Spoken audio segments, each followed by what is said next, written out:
ఇప్పుడే మీ దగ్గరలో ఉన్న కేఎస్ బేకర్ స్టోర్స్ కి వెళ్ళి న్యూ ఇయర్ కేక్స్ ని ఆర్డర్ చేయండి because it's not a happy new year, it's a happy new year.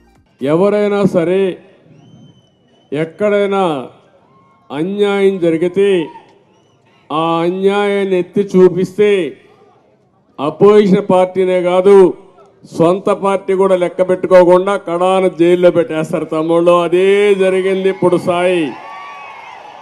Saibaba విషయంలో.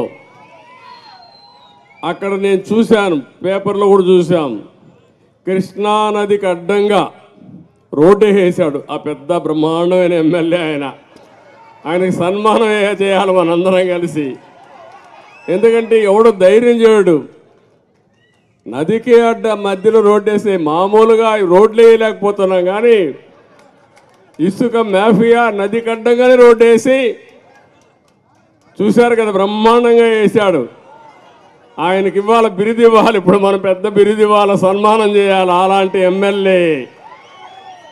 ఇంకా ఆయన మార్చలా, ఎప్పుడు మారుస్తాడో నాకు తెలియదు.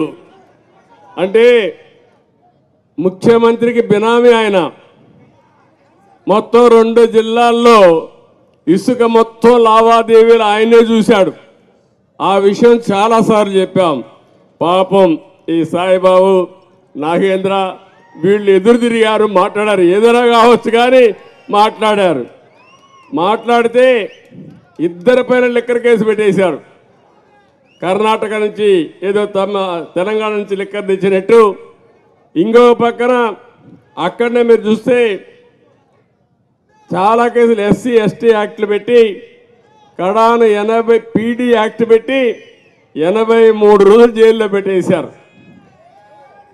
ఏం తమ్ముళ్ళు గొప్పోడే కదా ఇతను, ముఖ్యమంత్రిని మెచ్చుకోవాలి కదా మనం.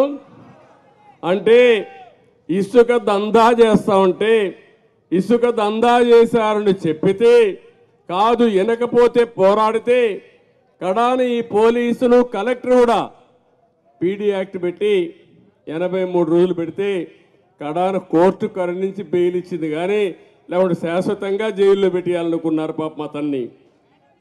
అదే మరిగా నాగేంద్రని కూడా లిక్కర్ కేసు పెట్టారు, ఎస్సీ అట్రాసిటీ యాక్ట్ పెట్టారు. కడాన 1-2 రోజులు జైలు పోయాడు అనుకుంటాను, 4 రోజులు 3 రోజులు ఉన్నాడు. కడాన బెయిల్ వచ్చింది.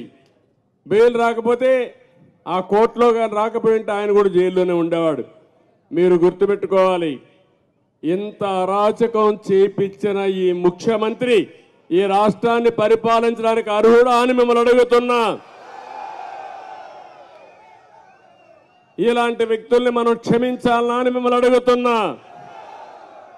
అందుకే తమ్ముళ్ళు ఈరోజు నేను ఒకటే మిమ్మల్ని అందరినీ కోరుతున్నా. ఈరోజు మీ పట్టుదల నేను చూశాను, మిమ్మల్ని అందరినీ మనస్ఫూర్తిగా అభినందిస్తున్నా.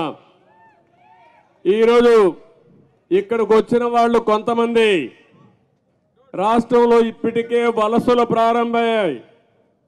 ఎక్కడికక్కడ రాష్ట్రాన్ని కాపాడుకోవాలన్న ఆలోచన ఉండే ప్రతి ఒక్క వ్యక్తి జగన్మోహన్ రెడ్డి ఇంటికి పంపించడం తప్ప వేరే మార్గం లేదని చెప్పి కూడా నేను మీకు తెలియజేస్తున్నా.